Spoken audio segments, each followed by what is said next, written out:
ঈশ্বরকে প্রধানের পদ থেকে সরিয়ে সন্ধ্যাকে জায়গা দিচ্ছে গ্রামবাসীরা। সম্পূর্ণ জানতে দেখতে থাকুক। গল্পের শুরুতেই দেখা যায় সন্ধ্যা যাতে কোনোভাবেই ভোটে দাঁড়াতে না পারে তার চেষ্টা করে যাচ্ছে সবাই মিলে। পিসিমা আর শৈল দুজন মিলে নীলকে বোঝাতে থাকে আর বলে, নীল দেখ, প্রথম বংশের সন্তান আসছে। এখন যদি এই সন্তানটার কিছু হয়ে যায় তখন আমাদের কীরকম খারাপ লাগবে বলতো। এখনও সময় আছে নীল, তুই তোর বউকে বোঝা, ও যেন ভোটে না দাঁড়ায়। ভোটে দাঁড়ালে কত হ্যাপা বলতো। এই সব অবস্থায় কি এখন এই হ্যাপা সামলাতে পারবে সন্ধ্যা? তুই ওকে ভালো করে বোঝা বাবা, তুই বোঝালে যদি কোনো কাজ হয়। তখনই নীল বলে, আমার বোঝানোতেও যদি উনি শুনতো তাহলে তো হয়েই যেত। আমার তো কোনোভাবেই মনে হয় না যে উনি আমার বোঝানোতে কিছু শুনবে। শৈল বলে, তাহলে কি শেষ পর্যন্ত আমরা আর আমাদের বংশের প্রথম সন্তানের মুখ দেখতে পারবো না? আমার কিন্তু খুব কষ্ট হচ্ছে। নীলের মাথায় এসব ইচ্ছে করে ঢুকিয়ে দেয়। আর শৈল তখন বলে, তুই যা না, তুই যা গিয়ে বৌদির সাথে কথা বল। সন্ধ্যাকে এই ভূত থেকে নামাতেই হবে, আর সেটা পারবে আমাদের বৌদি। বৌদি ছাড়া আর কেউ পারবে না কিন্তু। এরপর নীল বলে, সেটাই মনে হচ্ছে আমাকে করতে হবে, বলেই এখন বিজয়ের ঘরের দিকে ছুটে যায়। শৈল তখন বলে, দেখলে দেখলে পিসি, আমাদের কথা কি সুন্দর শুনে ও এখন বৌদির কাছে যাচ্ছে, বেশ হবে, এবারেই জব্দ হবে সন্ধ্যা। আর তখনই ঈশ্বরের কথা, সন্ধ্যার কথা সবটাই ভাবতে থাকে বিজয়া। আর মনে মনে ভাবে, বৌমাকে তো দাঁড়াতে বললাম, কিন্তু আমার খুব ভয় করছে, যদি কোনো অসুবিধা হয় তখন কি হবে। এর মধ্যেই নীল চলে এসেছে আর বলে, মা, তুমি তো জানো ভোটে দাঁড়াতে গেলে কত সমস্যার সম্মুখীন হতে হয়। উনি কি পারবে এত সমস্যার সম্মুখীন হতে? তার মধ্যে উনি এখন প্রেগনেন্ট। তুমি এইসব কিছু ভুলে গেলে কি করে বলো তো? না না মা, এটা কিন্তু একদমই ঠিক হয়নি। অনেক বড় ভুল করেছো তুমি, যেটা আমার মনে হচ্ছে একদম ঠিক হলো না। বিজয়া বলে, নীল, সবাই যদি আমরা নিজেদের সন্তানের কথা ভাবি তাহলে গ্রামবাসীদের কথা কে ভাববে বলতো? দিনের পর দিন প্রধানমশাই ওদের সাথে যা অন্যায় করেছে তার প্রতিবাদ যদি কেউ করতে পারে সেটা হলো বৌমা। আমি বৌমাকে কোন দিক থেকে আটকাবো সন্তানের জন্য? বৌমা আমাকে একটা কথা বলেছে, কি জানিস?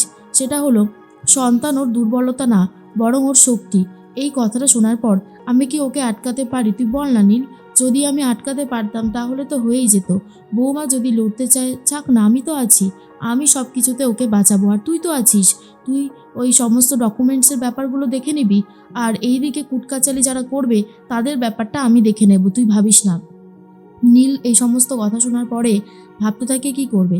এর মধ্যেই সন্ধ্যা অনেক ফল কেটেছে, আর তখন জ্বালাময়ী বলে, সব ফল কি নীলদাদার জন্য? তুমি খাবে না? তখন সন্ধ্যা বলে, না না, আমার বাচ্চার বাবাকে তোকে সুস্থ রাখতে হবে। ওই তো আমার বাচ্চার বাবা চলে এসেছে, এই যে বাচ্চার বাবা, এদিকে আসুন, নিন ফলগুলো খেয়ে নেন দেখি। নীল তখন বলে, ওরে বাবা রে, এত ফল! আমি এত ফল খেতে পারবো না, ইম্পসিবল, আমার পক্ষে খাওয়া সম্ভবই না।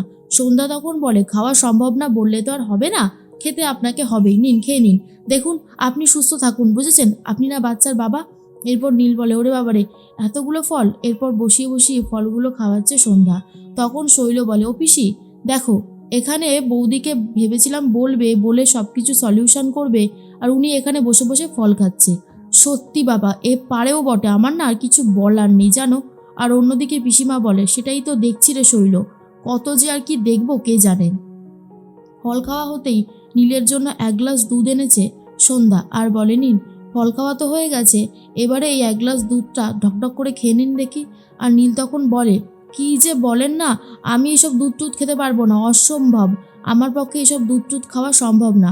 সন্ধ্যা তখন বলে, সম্ভব না বললে তো আর হবে না, সম্ভব করতে হবে, ঝটপট খেয়ে নিন। এরপর নীল কিছুতেই খেতে চায় না। গ্লাসটা নিয়ে তাড়াতাড়ি ঘরে গিয়ে জোনাকিকে বলে, এই জোনাকি, তুই এই দুধটা খেয়ে নে তো। জোনাকি তখন বলে, না না, এমনিতেই মেজমামি আমাকে রোজ এক গ্লাস করে দুধ দেয়, তারপরে আবার এই দুধটা খেলে আমার অবস্থা খারাপ হয়ে যাবে। নীল দাদা, তুমি বরং ঢকঢক করে খেয়ে নাও। আর তখন নীল বাধ্য হয়ে বলে, উপহার দেবো, খেয়ে নে। আর সন্ধ্যা বলে, অত পাচার করা যাবে না দুধের গ্লাস, খেয়ে নিন বলছি। আর আমার কাছে আরও একটা গ্লাস আছে, আর এই গ্লাসের মধ্যে রয়েছে কুলেখাড়ার রস, এটাও আপনাকে খেতে হবে। তখনই নীল বলে, ওরে বাবারে, এবার তো দেখছি হাই প্রেশার হয়ে যাবে আমার, কি জ্বালাতনে যে পড়লাম না, সে আর বলার মতো না।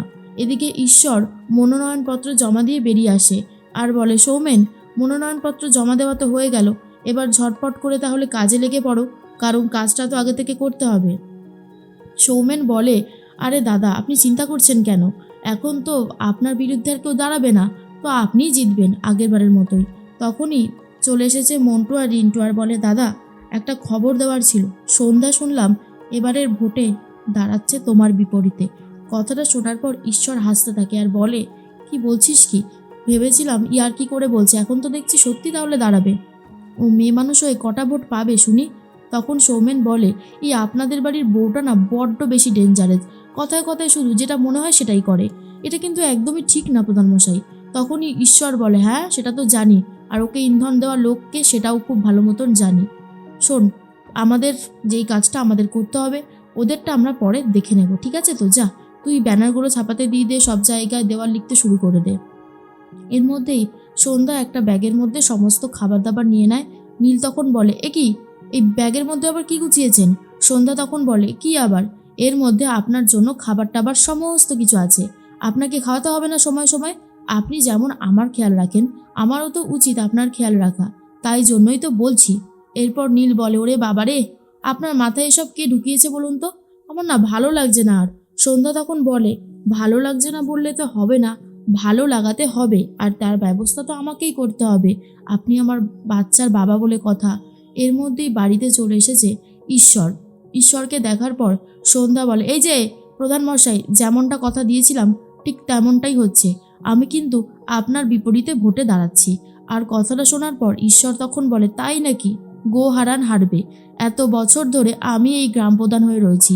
তুমি কি ভেবেছো প্রথম বছর দাঁড়িয়েই তুমি অনেক ভোটে জিতে যাবে? সেটা কখনো সম্ভব নয়, সেটা কখনো সম্ভব হতেও পারে না। কারণ এই গ্রামে যখন দাঁড়িয়েছি আমিই জিতব।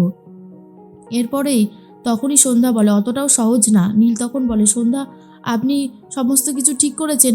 একটা চিহ্ন লাগে, মনোনয়নপত্র জমা দেয়, সব তো রয়েছে এখনও। তখন সন্ধ্যা বলে, আমি সবটা ঠিক করে নিয়েছি, আপনাকে এসব নিয়ে ভাবতে হবে না ভণ্ডবাবু।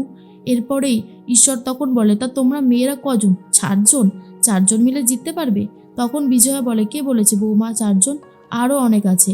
গ্রামে আমি যদি কাউকে ডাকি দল ধরে চলে আসবে। দেখতে চাও প্রধান মশাই? নারী শক্তি জিন্দাবাদ, এটা তো বলতেই হবে।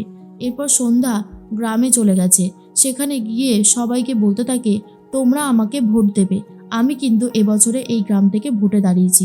কথাটা শোনার পর বহু পুরুষ আর নারী এগিয়ে আসে আর বলে, বৌঠান তুমি সব ভালো করছো এই গ্রামের, আমরা তোমার ওপর ভরসা রাখবো, ভোট আমরা তোমাকেই দেব।